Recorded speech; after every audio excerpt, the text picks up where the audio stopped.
जय श्री कृष्णा। राधे राधे। आप और आपके पूरे परिवार पर भगवान विष्णु की कृपा सदैव बनी रहे। आज हम सुनेंगे एकादशी व्रत के पारण के दिन सुने जाने वाली तुलसी माता की कथा। एक समय की बात है, एक गांव में एक बुढ़िया रहा करती थी। उसका तुलसी पूजा करने का नित्य का नियम था। वह प्रतिदिन खाना खाने से पहले पूजा करती थी, उसके बाद खाना खाती थी। वह तुलसी माता से प्रतिदिन प्रार्थना करती कि हे तुलसी माता, सबकी दाता, मैं तेरा बिड़ला सिंचू, तू कर निस्तारा मेरा। तुलसी माता अडुआ दे, लडुआ दे, पीताम्बर की धोती दे, मीठे मीठे ग्रास दे, बैकुंठ का वास दे, चटक की चाल दे, पटक की मोत दे, चंदन का काठ दे, झालर की झनकार दे, साईं का राज दे, दाल भात का जीवन दे, एकादशी का दिन दे और श्री कृष्ण भगवान का कंधा दे। इतनी बात सुनकर तुलसी माता सूखने पड़ गई और सोचने लगी कि भगवान का कंधा कहाँ से दूं। एक बार भगवान श्री कृष्ण ने तुलसी माँ को इस सोच का कारण पूछ लिया। इस पर तुलसी माँ ने कहा, एक बुढ़िया मेरे पास रोज आकर इतनी बार कहकर जाती है, इसमें से बुढ़िया माई को सब कुछ दे सकती हूँ, पर आपका कंधा कहाँ से दूं। भगवान श्री कृष्ण बोले कि वह मरेगी तो मैं अपने आप ही कंधा देने आऊँगा, तुम बुढ़िया माई से यह बात कह देना। इसके बाद बुढ़िया माई मर गई। बुढ़िया के मरने पर सारा गांव इकट्ठा हो गया और उसका अंतिम संस्कार आने पर उसे उठाने लगे, लेकिन वह बुढ़िया इतनी भारी हो गई जिससे उसकी अर्थी टस से मस नहीं हुई। सभी कहने लगे, यह तो बहुत ही संस्कारी थी, बहुत ही पूजा पाठ करती थी, कोई पाप नहीं किया, फिर भी इतनी भारी कैसे हो गई। बूढ़े ब्राह्मण के भेष में भगवान आए और कहने लगे, यह भीड़ कैसी है। तब गांव वाले बोले कि यह बुढ़िया मर गई और वह इतनी पापिन थी कि उसकी अर्थी भी नहीं उठ रही, बहुत भारी हो गई। भगवान बोले कि मुझे इसके कान में कुछ कहने दो, फिर उठ जाएगी। भगवान बुढ़िया के पास गए और उसके कान में कहा, माई तू अपने मन की कर ले, पीताम्बर की धोती ले, मीठा मीठा ग्रास ले, बैकुंठ में वास ले, चटक की चाल ले, चंदन का काठ ले, झालर की झनकार ले, दाल भात को जीमन ले और भगवान श्री कृष्ण का कंधा ले। भगवान की सभी बातें सुनकर बुढ़िया हल्की हो गई। सभी लोगों ने आश्चर्य किया कि इस बूढ़े ब्राह्मण ने इसके कान में क्या कहा होगा। भगवान अपने कंधे पर उसे ले गए। बुढ़िया को मुक्ति मिल गई, वह अपने बैकुंठ को चली गई। हे तुलसी माता, जैसे आपने उस बुढ़िया माई की मुक्ति कराई वैसे सभी की करना। जैसे भगवान ने उसे कंधा दिया वैसे सबको देना। हे तुलसी माता की जय हो। किसी गांव में एक ननंद भाभी रहा करती थी। ननंद अभी कुंवारी थी, पर वह तुलसी की बड़ी सेवा करती, पर भाभी को ये सब करना अच्छा नहीं लगता था। कभी कभी तो वह गुस्से में कह देती, जब तेरी शादी होगी तो तुलसी को खाने को दूंगी तथा तुलसी तेरे दहेज में दूंगी। यथा समय जब ननंद की शादी हुई तो उसकी भाभी ने बारातियों के सामने तुलसी का गमला फोड़ कर रख दिया। भगवान की कृपा से वह गमला स्वादिष्ट व्यंजनों में बदल गया। गहनों के बदले भाभी ने ननंद को तुलसी की मंजरी पहना दी, वह भी सोने के गहनों में बदल गई। वस्त्रों के स्थान पर तुलसी की जनेऊ रख दी तो वह रेशमी वस्त्रों में बदल गई। ससुराल में उसके दहेज आदि के बारे में लड़की की बहुत बड़ाई होने लगी। इस पर भाभी को बड़ा आश्चर्य हुआ और तुलसी जी की पूजा का महत्व अब उसकी समझ में आ गया था। भाभी की एक लड़की थी, वह अपनी लड़की से कहती, तुम भी तुलसी की सेवा किया कर, तुझे भी बुआ की तरह फल मिलेगा। पर लड़की का मन तुलसी की सेवा में नहीं लगता था। लड़की के विवाह का समय भी आ गया तो भाभी ने सोचा, जैसा व्यवहार मैंने अपनी ननद के साथ किया उसी के कारण ससुराल में उसे इतनी इज्जत मिली, क्यों न मैं अपनी लड़की के साथ वैसा ही व्यवहार करूं। उसने तुलसी का गमला फोड़कर बारातियों के सामने रख दिया, परंतु इस बार मिट्टी मिट्टी ही रही। मंजरी व पत्ते भी अपने पूर्व रूप में ही रहे तथा जनेऊ ही रहा। सभी बाराती भाभी की बुराई करने लगे। ससुराल में सभी लड़की की बुराई कर रहे थे। भाभी ननद को कभी घर नहीं बुलाती थी। भाई ने सोचा, मैं ही अपनी बहन से मिलाऊं। उसने अपनी इच्छा अपनी पत्नी को बताई। तथा सौगात ले जाने के लिए कुछ मांगा। भाभी ने एक थैले में ज्वार भरकर कहा, घर में और कुछ तो है नहीं, यही ले जाओ। पर वह दुखी मन से चल दिया। भला बहन के घर कोई ज्वार लेके जाता है?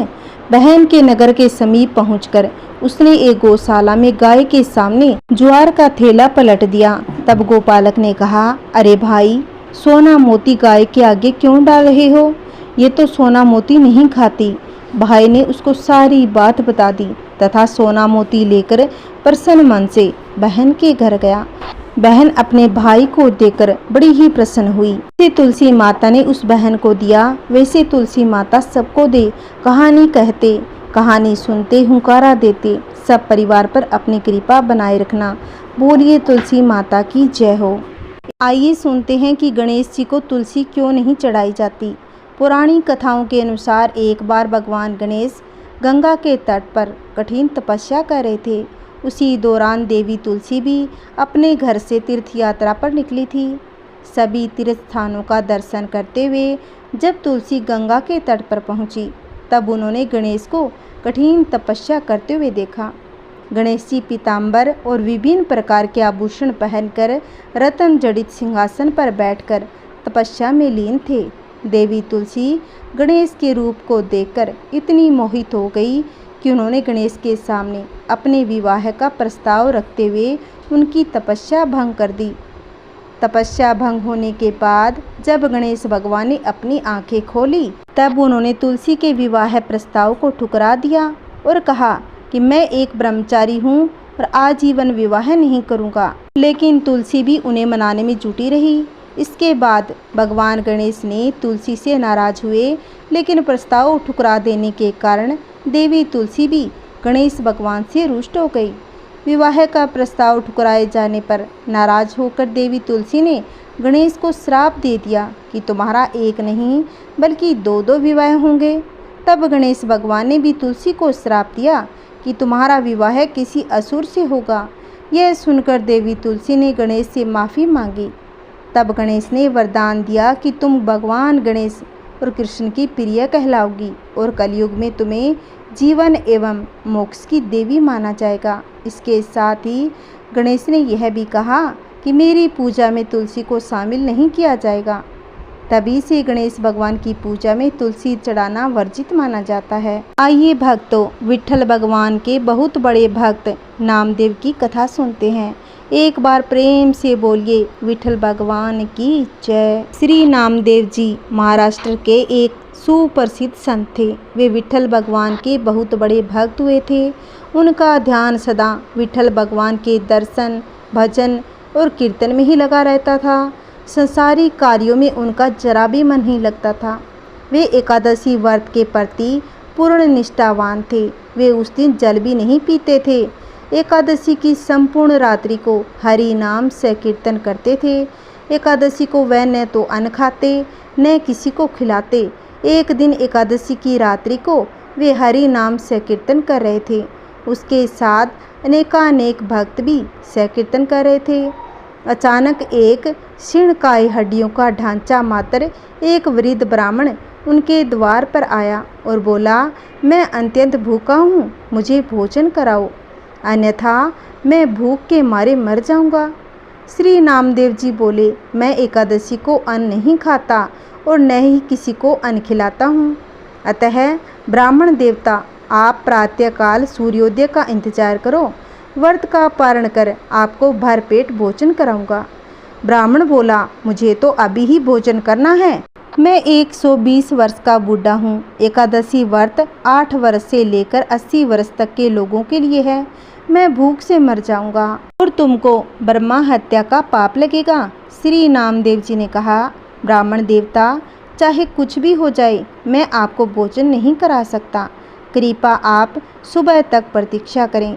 श्री नामदेव जी के ऐसे व्यवहार के प्रति अन्य ग्रामवासियों ने नामदेव जी को निष्ठुर कहा और ब्राह्मण को भोजन देना चाहा, परंतु ब्राह्मण ने भोजन लेने से इनकार कर दिया और कहा, यदि मैं भोजन ग्रहण करूंगा तो सिर्फ और सिर्फ नामदेव से ही करूंगा।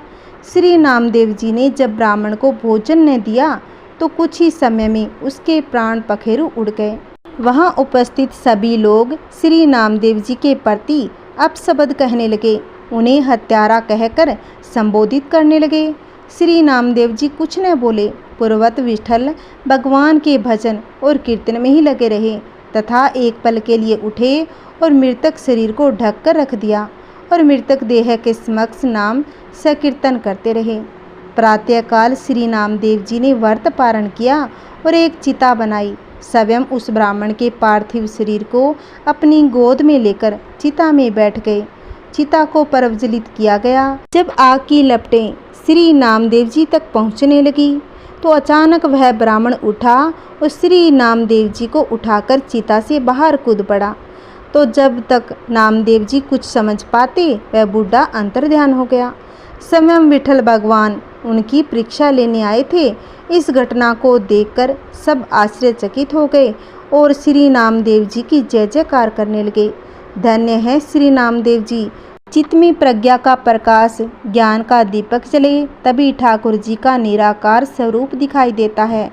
भागवत श्रवण से चित्त रूपी दीपक जलाने का प्रयास मानव को करना चाहिए। मानव को अज्ञानता से लड़ना चाहिए, मगर आलोचना और अज्ञानता पर चर्चा करके अपना समय बर्बाद नहीं करना चाहिए। बोलिए विठल भगवान की जय।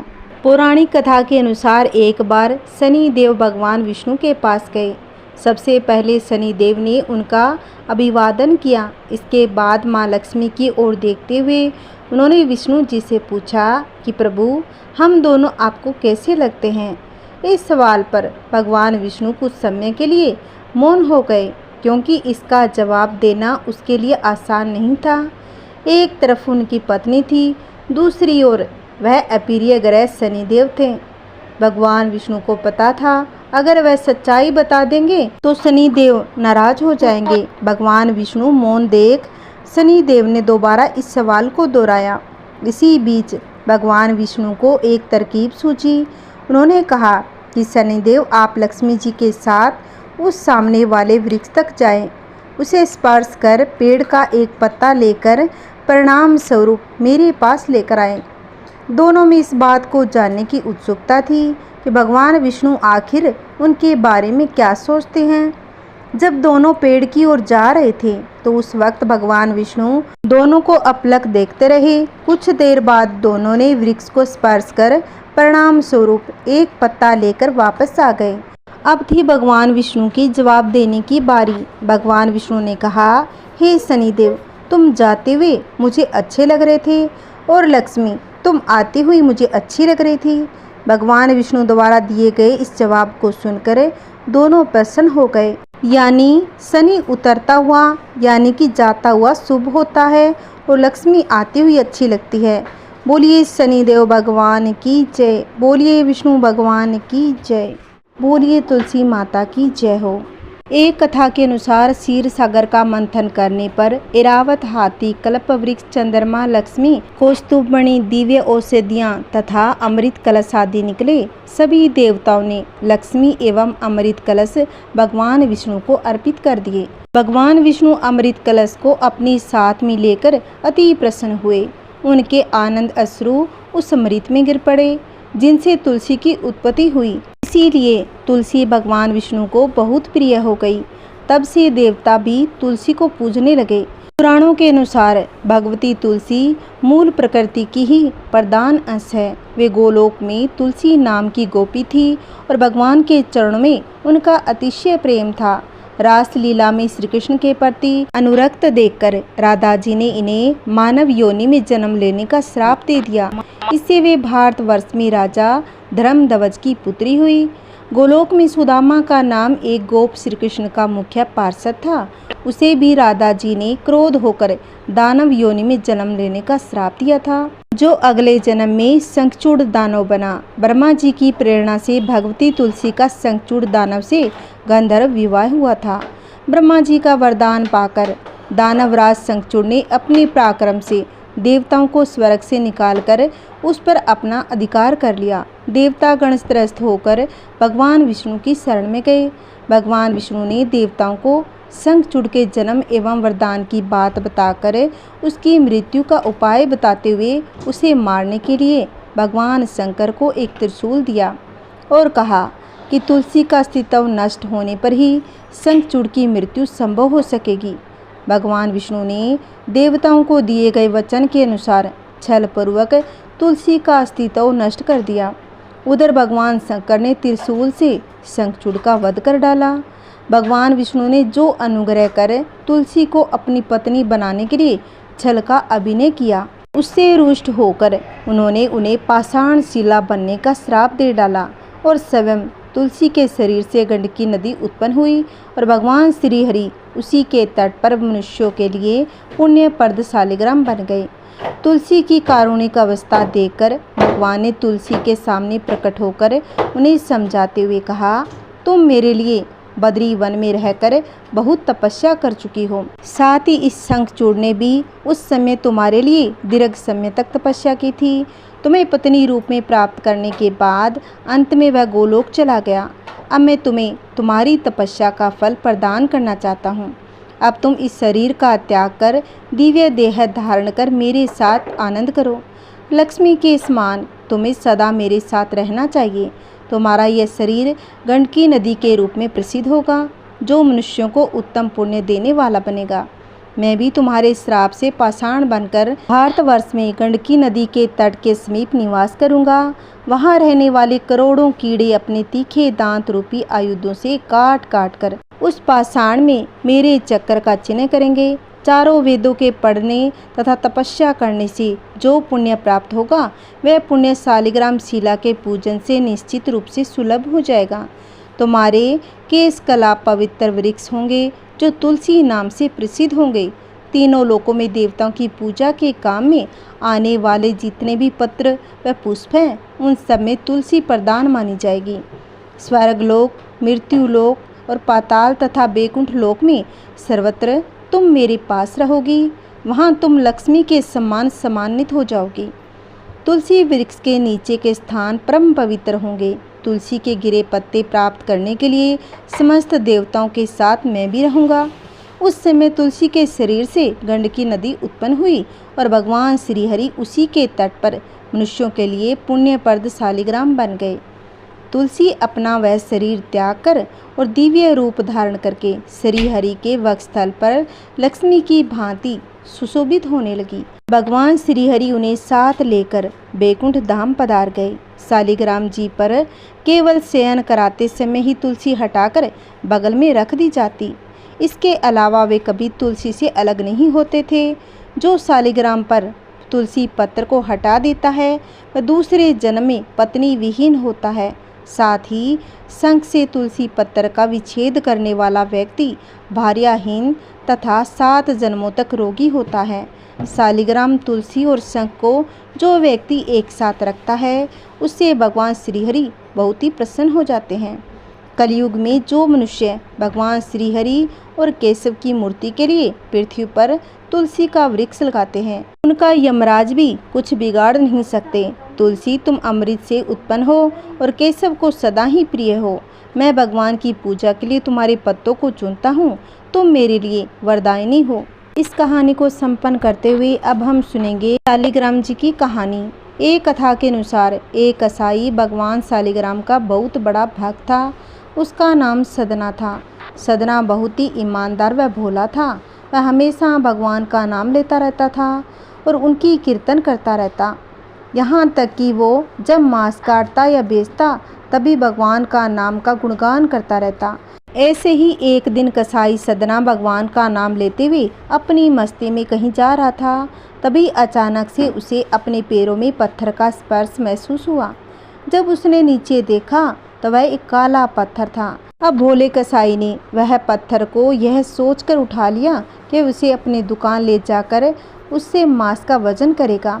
अगले दिन से कसाई उस पत्थर से मांस तोलने लगा। जो भी आता वह उसी पत्थर से मांस तोल देता। यह कोई मामूली पत्थर नहीं था। इसकी एक खास बात थी कि वह जितना भी वजन करना चाहता, वह काला पत्थर भी उतने ही वजन का हो जाता। समय के साथ साथ उस काले पत्थर की लोकप्रियता धीरे धीरे पूरे गांव में फैलने लगी। तभी सदना को मांस तोलना होता, वह पत्थर उतने ही वजन का हो जाता। अगर सदना को 1 किलो मांस तोलना होता तो वह 1 किलो का हो जाता। यदि उसे आधा किलो तोलना होता तो वह आधा किलो का हो जाता। इस असाधारण पत्थर को देखने के लिए दूर दूर से लोग आने लगे और सदना की दुकान पर भीड़ बढ़ने लगी। भीड़ बढ़ने की वजह से कसाई सदना की मांस की बिक्री और भी बढ़ गई। फिर एक दिन धीरे धीरे ये बात एक ज्ञानी ब्राह्मण के पास पहुंची। लेकिन ब्राह्मण ऐसी जगह पर जाना तो नहीं चाहता था जहां पर मांस की बिक्री होती हो, लेकिन उस चमत्कारी व असाधारण पत्थर को देखने की जिज्ञासा ने उसको वहां तक भी लेकर गई। वहां पर पहुंचकर ब्राह्मण दूर से ही सदना कसाई को उस पत्थर से मांस तोलते हुए देख लिया। उसने देखा कि किस प्रकार से वह पत्थर आवश्यकता के अनुसार अपना वजन परिवर्तित कर लेता था। यह देखकर ब्राह्मण एकदम आश्चर्यचकित रह गया। यह देख ब्राह्मण सदना कसाई के पास गया और सदना ब्राह्मण को देखकर बहुत ही आश्चर्यचकित हुआ। साथ ही साथ सदना बहुत प्रसन्न भी हुआ। फिर बोले ने ब्राह्मण का नरम भाव से स्वागत किया और ब्राह्मण को बैठने के लिए कहा। फिर सदना ने उस ब्राह्मण से उसके दुकान पर आने का कारण पूछा तो ब्राह्मण ने कहा वह उस काले पत्थर को देखने आया है। ब्राह्मण ने बताया कि वह कोई मामूली पत्थर नहीं है, वह भगवान शालिग्राम जी है। ब्राह्मण क्रोधित होकर कहने लगा, भगवान शालिग्राम जी को मांस के साथ रखना बहुत बड़ा पाप है। सदना बहुत ही सरल और भोले स्वभाव का इंसान था और यह सुनकर उसको लगा कि वो अनजाने में बहुत बड़ी गलती कर रहा था। सदना ने ब्राह्मण से क्षमा मांगते हुए कहा कि वह तो ब्राह्मण है, वह शालिग्राम जी को अपने साथ लेकर जाए, उनकी पूजा अर्चना करे। यह कहकर सदना ने उस पत्थर को उस ज्ञानी ब्राह्मण को दे दिया। वह ब्राह्मण शालिग्राम जी को बड़े आदर सम्मान से अपने घर लेकर आ गया। वहाँ पर भगवान शालिग्राम जी को स्नान कराया, बड़ी भक्ति भाव से उनकी पूजा पाठ शुरू कर दी। ऐसे ही कुछ दिन बीत गए। एक दिन रात को ब्राह्मण के स्वप्न में भगवान शालिग्राम जी आए। उन्होंने ब्राह्मण से कहा, वह उसके सेवा भाव से बहुत ही प्रसन्न है, लेकिन तुम मुझे उस कसाई सदना के पास वापस छोड़ाओ। भगवान शालिग्राम जी कहने लगे कि सदना हमेशा मेरे नाम का गुणगान करता रहता है, जो कि मुझे बहुत ही अच्छा लगता है और ऐसे भक्त के लिए मैं कहीं भी रहने को तैयार हूँ। आज भगवान ने सदना कसाई की भक्ति भाव से प्रसन्न होकर साक्षात भगवान शालिग्राम ने सदना के पास रहने की इच्छा व्यक्त करी। अगले ही सुबह ब्राह्मण भगवान शालिग्राम जी को अपने साथ लेकर उस कसाई सदना की दुकान पर गया। उन्होंने सदना को पूरी बात बताई और भगवान शालिग्राम जी को सदना को सौंप दिया। यह बात सुनकर सदना बहुत ही प्रसन्न हो गया और मन ही मन में वचन लेता है कि वह अब से मांस नहीं बेचेगा। वह अपना अधिक से अधिक समय भगवान के नाम लेने और कीर्तन करने में गुजारेगा। बोलिए शालिग्राम भगवान की जय। आइए भक्तों, अब हम सुनेंगे तुलसी माता की आरती। जय जय तुलसी माता मैया, जय जय तुलसी माता, सब जग की सुखदाता, सब जग की सुखदाता, सबकी वर माता। जय जय तुलसी माता, सब योगों से ऊपर, सब रोगों से ऊपर, रज से रक्षा करके सबकी भवत्राता। जय जय तुलसी माता। भट्टपुत्री है श्यामा, सूर्य बलि है ग्राम्या, विष्णु प्रिय जो नर तुमको सेवे सो नर तर जाता। जय जय तुलसी माता। हरि के शीस विराजत, हरि के शीस विराजत, त्रिभुवन से हो वंदित, पतित जनों की तारणी तुम हो विख्याता। जय जय तुलसी माता। लेकर जन्म विजन में आई दिव्य भवन में, मानव लोक तुम्ही से, मानव लोक तुम्ही से, सुख संपत्ति पाता। जय जय तुलसी माता। हरि को तुम अति प्यारी, हरि को तुम अति प्यारी, श्याम वर्ण सुकुमारी। प्रेम अजब है उनका तुमसे कैसा नाता, हमारी विपद हरो तुम कृपा करो माता। जय जय तुलसी माता, जय जय तुलसी माता, मैया जय तुलसी माता, सब जग के सुख दाता, सबकी वर माता। जय जय तुलसी माता। बोलिए तुलसी माता की जय हो। अगर मेरी कथाएं आपको अच्छी लगी हैं तो प्लीज़ चैनल को सब्सक्राइब करें, वीडियो को लाइक करें और ज़्यादा से ज़्यादा वीडियो को शेयर करें। जय माता दी।